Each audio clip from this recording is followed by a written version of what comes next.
because the deltoid has 7 different innervation points. What's up? 筋肉早くです。さあ今日はサイドレイズで肩全体を丸くするため意識すべきたった2つのこと見ていきましょう。サイドレイズは多くの人が行っている種目です。でもなかなか狙ったところに入らないとは思っていませんか？それにはもちろん理由があります。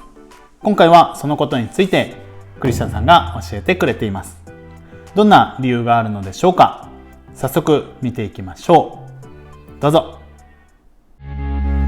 As we saw in the previous capsule, the dumbbell lateral raise is one of the most butchered exercise. Mostly because people turn what is supposed to be an isolation movement into a knee goal lift. Again, you will see that 140-pound like douchebag with his tank top. Well, by the way, every time you see like a 135, 155-pound guy with a tank top, just walk up to him and say, well, get a shape or get a shirt, right? That's my rant for today. Anyway, so if you see the lateral raise for what it should be, an isolation exercise, then you can adjust the movement depending on what you're trying to accomplish, okay? Depending on which part of the deltoid you want to stimulate, because the deltoid has 7 different innervation points and 3 main sections. So you can put more emphasis on several of these. Now, you can either adjust the position of your arm, so raising here, raising here, raising here, raising here. You can adjust the torso position and you can and adjust your arm position, your shoulder position, depending on what you're trying to accomplish. Now, what you want to know first is the muscle fibers that will be the most directly in the line of resistance or the line of pull will receive the most stimulation. So for example, if I'm taking my dumbbell and my arms are like this, then I'm turning external shoulder rotation, so the fibers of the front deltoid become more in line because they are more directly against the line of resistance, which is this way. So if I'm like this, the muscle fibers of the front delt are less active. If I'm here, it's even less active and the posterior and lateral will work more, medial will work more. Now, if I turn more this way, then these fibers will come more into play. Which is why when you see people doing lateral raises with the thumb like this, which you often see, well, it will do very little to make the shoulder look wider or give that capped delt look. What you want to do, if you want to focus on making the shoulders look wider, is inhibiting or taking the front portion of the deltoid out of the movement.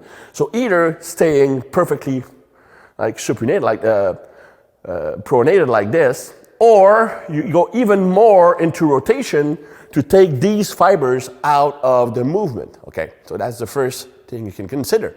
If I want to focus more on the front portion of my delts, then I will use more of that position here, because these fibers will be more into play and the rear delt portion will be less into play. Now, the second factor would be the hand position, the arm position. The more forward I am, the more front delta will work. The more backward, the more I will be medial and posterior delt. So if my goal is to make the shoulder look wider, then I want to avoid this position or this position.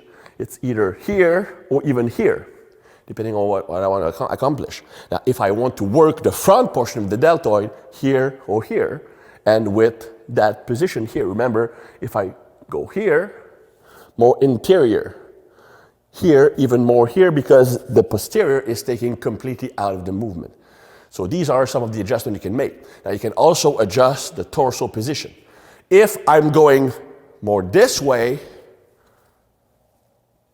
then I'm putting the rear delt more into action.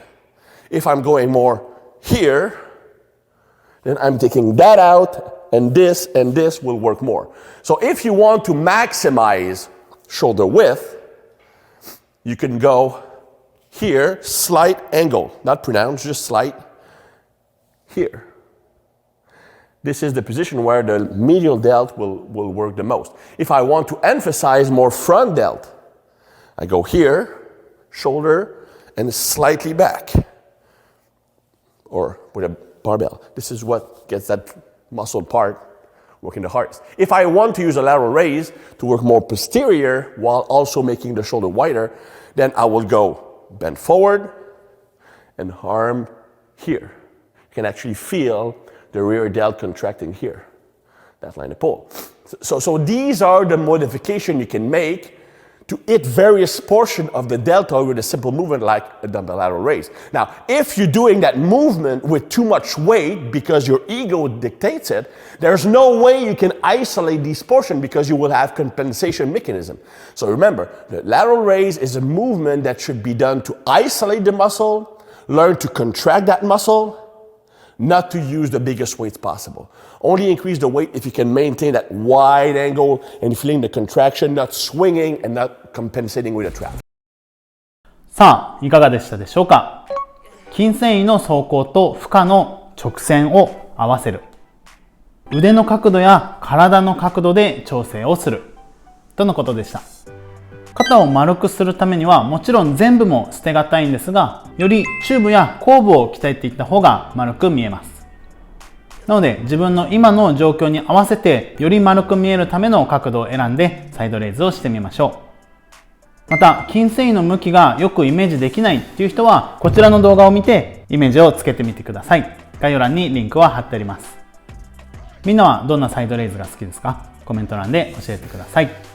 僕は三角筋チューブの後ろ寄りが欲しいので、体を少し前に傾けた上で後ろへと上げるサイドレイズが好きです。最後まで見ていただいてありがとうございます。